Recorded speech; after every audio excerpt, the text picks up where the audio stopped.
é com muito prazer que a gente recebe a professora Mônica Cota. E antes de eu falar sobre a carreira dela brilhante, eu só vou comentar que ela foi minha professora. Eu estive na posição de vocês, ouvindo a professora Mônica lá atrás. E muito, muito orgulho e carinho que eu apresento ela em FM, porque foi uma das pessoas que, logo quando eu era novinho, tinha acabado de entrar na universidade, ela parava, escutava as baboseiras que eu falava muita baboseira no início, e ainda falo até hoje, mas hoje menos, né? É só porque você fica mais tempo quieto. E então é com muita alegria que a gente recebe ela hoje aqui.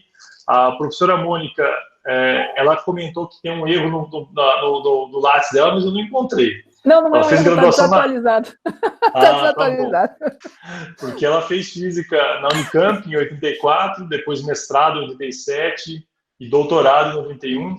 E depois ela ficou no Bell Labs, agora extinto, né? O Bell Labs, que era uma força, uma potência na parte de ótica fotônica e telecomunicações, de 91 a 93, e quando voltou para o Brasil, né, seguiu a carreira de pesquisadora, e hoje é professora titular da Unicamp, que, como vocês bem sabem, ser professor titular da Unicamp não é algo para poucos, tá? Então, é com muito orgulho que a gente recebe a professora Mônica, e a palavra é sua, professora. Esqueci de dizer, ela também é vice-diretora. Aí ela vai falar um pouquinho sobre, além de tudo isso, ainda é vice-diretora e vai falar um pouquinho sobre o Instituto de Física, porque eu acho que é legal vocês terem um panorama um pouco geral do que está acontecendo por detrás. Tá bom? Tá. Ok, gente. Muito obrigada, Thiago. Deixa eu só ver se eu consigo voltar à apresentação aqui, só um minuto. Em primeiro lugar, o Thiago nunca falou baboseira, tá? Nem que ele queira, ele é super centrado, não fala nada de baboseira. E é um prazer tê-lo agora como professor também no IFGW. A gente ganhou muito com a vinda dele para cá. Bom, gente, eu não sei fazer direito isso, porque falar com uma tela de computador para mim é extremamente estressante. E o Thiago falou para vocês ficarem quietos, mas se alguém quiser perguntar alguma coisa, tá?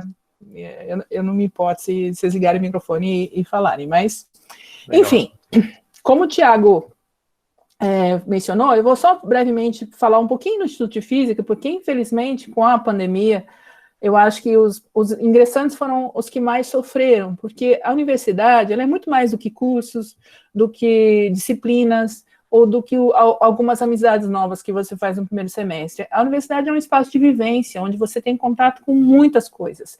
E, obviamente, quando você vai para o ambiente online, a gente fica com essa vivência dificultada, tá? Principalmente para vocês que estavam chegando na universidade, né? Quem já está lá dentro já conhece, até se vira, mas quem está chegando realmente fica prejudicado.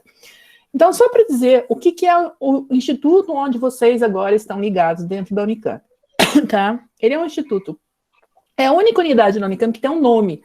Esse Gleb Vatagen aí, que ninguém sabe direito falar, cada um fala de um jeito, foi um pioneiro na física experimental no Brasil, tá? E por causa disso, e pelo envolvimento dele também com a universidade, o Instituto acabou recebendo o nome dele. Ele foi fundado em 67, ou seja, foi uma das primeiras unidades da Unicamp, que foi fundada em 66. E ele foi formado a partir de vários cientistas que estavam espalhados, inclusive no Bell Labs, na época, pelo mundo, tá?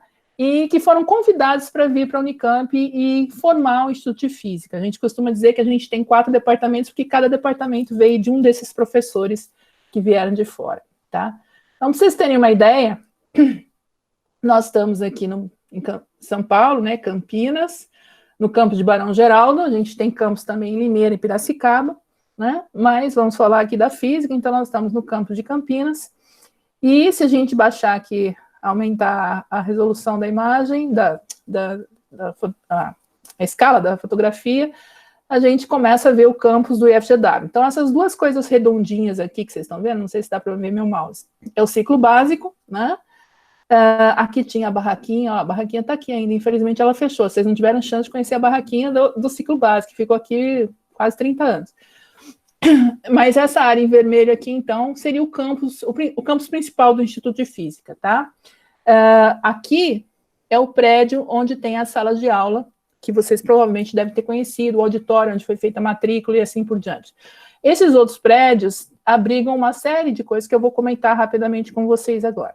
Além disso, a gente tem algumas estruturas de apoio, aqui fica a oficina mecânica, aqui tem alguns outros prédios de laboratório, tá? Mas são cerca de 20 prédios. A gente tem uma área enorme espalhada pelo campus, tá? Do ponto de vista do que a gente faz? Então, a gente, em ponto de vista de ensino, a gente tem as escolas de graduação e pós-graduação, e para isso a gente precisa de professores. Esses números eu lamento, mas eu não consegui atualizar, então tem uma variaçãozinha aí, porque mudaram algumas coisas de lá para cá, 2018 para cá, mas a gente tem na ordem entre 80 e 90 docentes, historicamente, tá?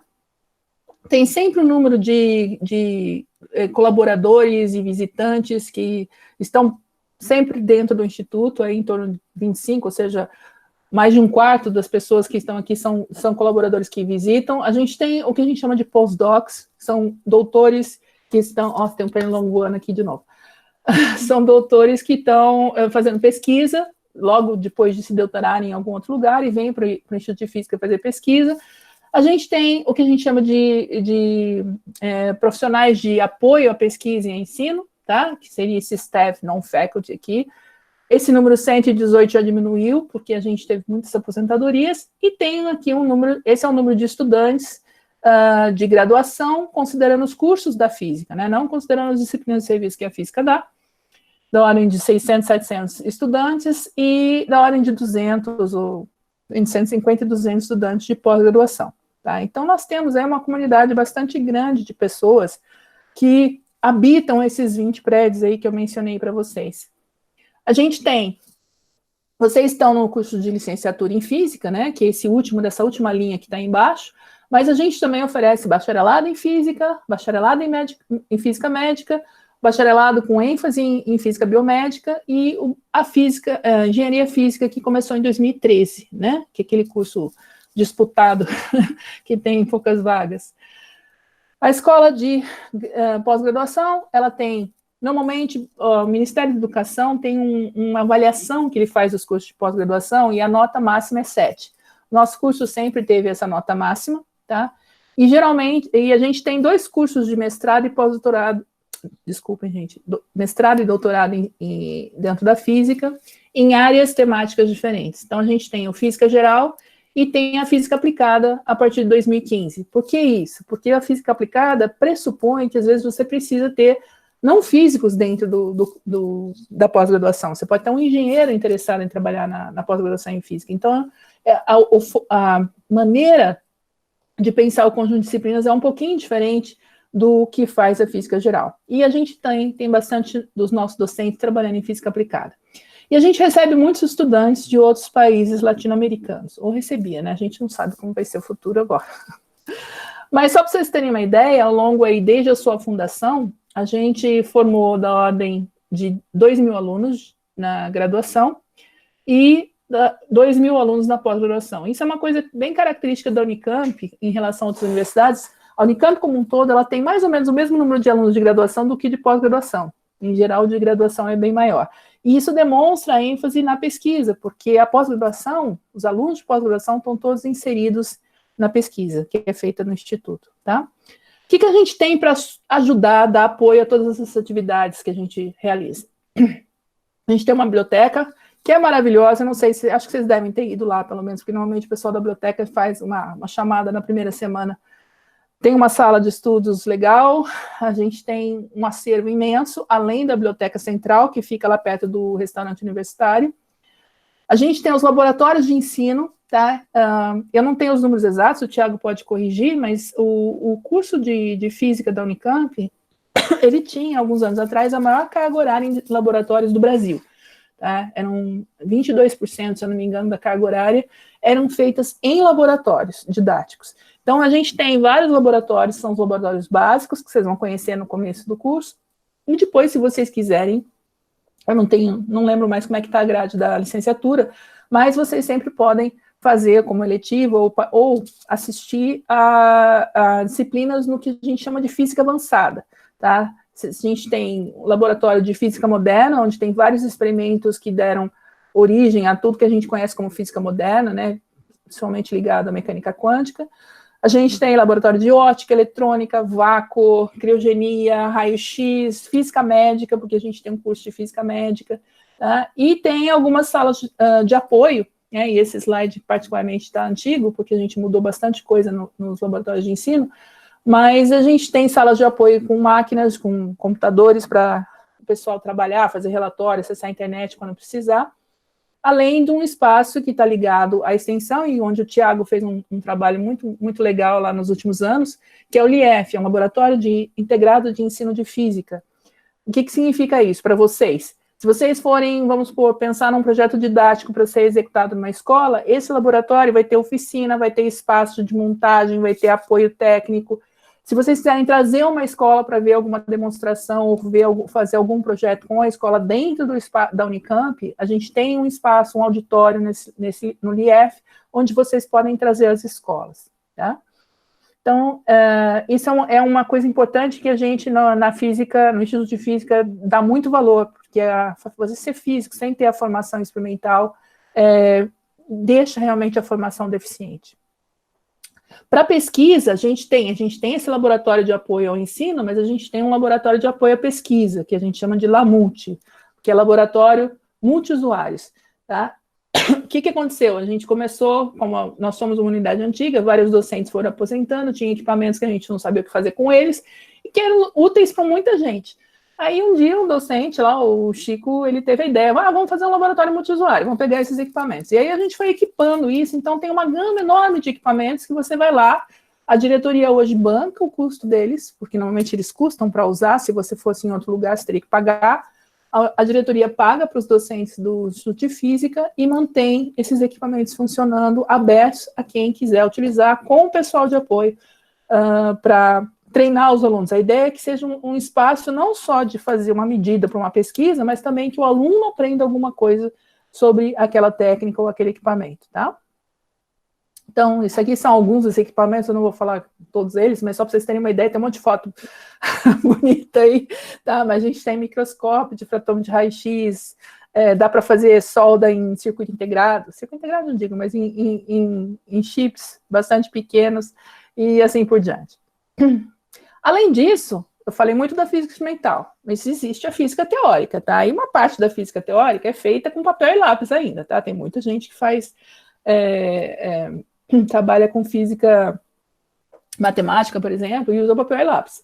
Mas muita coisa se faz hoje com simulação. E para isso você precisa ter máquinas que façam, né, uma computação de alta performance. Então, nós temos isso no centro de computação, tá? Temos vários clusters de máquinas funcionando, todo equipado, com ventilação forçada para resfriar, porque esses computadores aquecem para dedéu. Então, tudo isso também está disponível, e se vocês tiverem um projeto de pesquisa que necessite desse aporte, o seu orientador pode solicitar o uso dessas máquinas dentro do Instituto de Física. E o nosso centro de computação hoje, ele é razoavelmente grande e potente em relação ao centro de computação da Unicamp e, inclusive, ao próprio Senapad, que é o centro estadual, né? Ele pertence a todo o estado, de computação de alto desempenho, tá? A gente não fica muito atrás deles, não. Então, dá para fazer muita coisa com essas máquinas na física. Além disso, a gente, como eu mencionei, a gente tem aqueles monte de prédios lá espalhados e a gente vai ter oficinas de criogenia, onde eles fornecem nitrogênio líquido, acho que todo mundo já viu, né? Aquela fumacinha bonitinha lá, tem o gelo seco, tem o nitrogênio líquido, e tem o hélio líquido, tá? Aqui tá LH2, mas não é LH2, não é hidrogênio líquido, é hélio líquido, tá errado, em que você consegue chegar até a temperatura de 4 Kelvin, né? Eu não sei quanto tempo da conta em Celsius, mas é uma temperatura muito baixa em que vários fenômenos físicos aparecem e eles podem ser estudados, tá?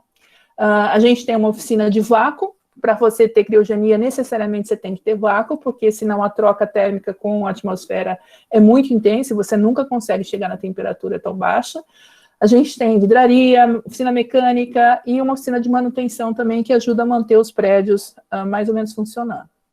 Então, só para finalizar, eu falei do ensino, falei de todo o apoio e suporte que a gente tem para o ensino, e tem as áreas de pesquisa, né? As áreas de pesquisa, aqui são só algumas, eu prefiro que vocês perguntem, a gente responde, eu respondo específico, mas algumas delas, tipo nanociência, materiais avançados, tem muita gente trabalhando com materiais dentro do Instituto de Física. Física da matéria condensada, ou seja, física que vai tentar entender o que acontece com os elétrons dentro, por exemplo, com os elétrons dentro de um material. Física estatística para modelar sistemas dinâmicos. Informação quântica, ótica fotônica, que é a área do Tiago. Física atômico-molecular, física aplicada em medicina e biologia. Física de partículas e campos. Enfim, a gente tem muitas áreas de pesquisa, e eu convido vocês a fuçarem e conhecerem um pouco delas. E só para terminar, a organização dessa estrutura de pesquisa está dividida naqueles 4 departamentos que eu mencionei lá no começo. Então, aqueles 4 cientistas que foram convidados para vir lá na década de 60 para o Instituto de Física, eles deram origem, o César Lattes, por exemplo, que vocês provavelmente já ouviram falar, deu origem ao departamento de raios cósmicos e cronologia.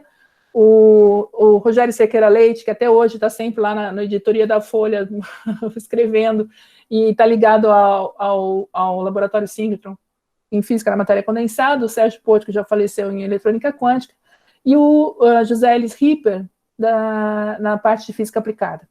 Tá? Então, são 4 departamentos, os números aí também, de novo, não fecham talvez totalmente, porque a gente já teve variações, mas vocês veem que hoje a física aplicada é o maior departamento em número de docentes, tá? E em número de funcionários também, apesar que esse número reduziu bastante com as aposentadorias. Então, só para finalizar, e se vocês tiverem alguma pergunta sobre o Instituto, vocês, por favor, façam agora, depois eu passo para o seminário que eu ia dar formalmente, mas a gente tem um Instituto de Excelência em pesquisa e educação, para tentar trazer um aporte à sociedade.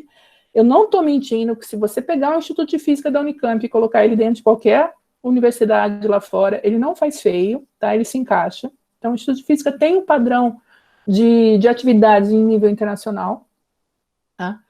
E, além de tudo, tem muitas oportunidades para se trabalhar tanto pesquisa básica quanto em ciências aplicadas, tá? Então, se vocês quiserem alguma coisa, a gente tem um portal, a gente tem um Facebook, que nunca está sempre muito atualizado, mas as informações estão lá, e, obviamente, eu, o Tiago, e, enfim, todos os professores, nós teremos o maior prazer em conversar com vocês sobre quaisquer dúvidas que vocês tenham sobre o Instituto, ok? Tá bom? Tiago.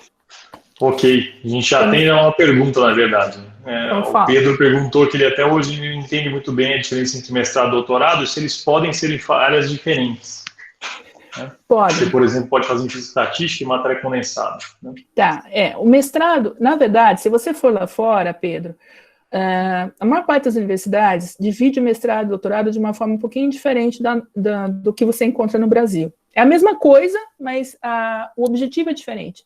Em geral, se um aluno tem interesse em pesquisa, em continuar no que a gente chama na comunidade acadêmica, né, ligado à pesquisa, não precisa ser numa universidade, pode ser no instituto de pesquisa de uma empresa ou de aqui, por exemplo, no Instituto Federal, normalmente ele vai direto para o doutorado, tá? E faz o doutorado e com esse título de PhD ele continua a vida acadêmica dele. No Brasil, por questões até históricas, é mais comum você fazer o mestrado, que lá fora, quem faz mestrado lá fora é geralmente alguém que quer se qualificar para conseguir uma posição melhor no mercado de trabalho, tá? Então, o nosso mestrado é muito melhor que o mestrado lá fora, porque o nosso mestrado ele tem um viés acadêmico, tá? Então, é muito comum, quando o aluno faz mestrado no Brasil e vai para um doutorado no exterior, as pessoas se espantam pela produção que ele já alcançou no nosso mestrado. Então, isso é uma coisa histórica, ou seja, o que eu quero dizer é, você não precisa fazer um mestrado para fazer o doutorado. Então, o mestrado, em princípio, você vai realizar um projeto de pesquisa que não precisa ser uma pesquisa original. Quer dizer, precisa ser uma pesquisa que você faça e chegue às conclusões, mas não precisa ser algo que nunca ninguém fez no mundo. No doutorado, em qualquer lugar no mundo, você tem que fazer uma pesquisa original. Ou seja, você tem que dar uma contribuição sua, única, que nunca ninguém fez. Pode ser uma continuação de algo que já foi feito, mas tem que ser alguma coisa nova, tá? E por isso gera publicações em revistas científicas. Então, assim, a diferença entre mestrado e doutorado está nisso. Você quer continuar na carreira acadêmica, em princípio você pode ir para o doutorado, mesmo no Brasil, mas é muito pouco comum. Por quê? Como eu te disse, muitos dos cursos de física, por exemplo, não tem uma bagagem instrumental forte. Então, você pega esse aluno que, às vezes, não fez iniciação, nunca fez muito curso experimental, e, de repente, ele quer fazer um doutorado experimental, nossa, ele vai sofrer para danar, até ele aprender tudo que ele tem que aprender. Então, o mestrado serve aí como um elemento de acomodação, no caso da disparidade entre as universidades no Brasil. Ao mesmo tempo, isso estava diminuindo com o tempo, né? A gente não sabe o que vai acontecer com o financiamento das universidades nos próximos anos. Mas, ainda assim, o pessoal gosta de ter um mestrado porque é um título que você pode colocar no seu currículo. Não sei se eu respondi sua pergunta, a sua dúvida exatamente, mas essa é mais ou menos a versão do que é a diferença entre mestrado e doutorado.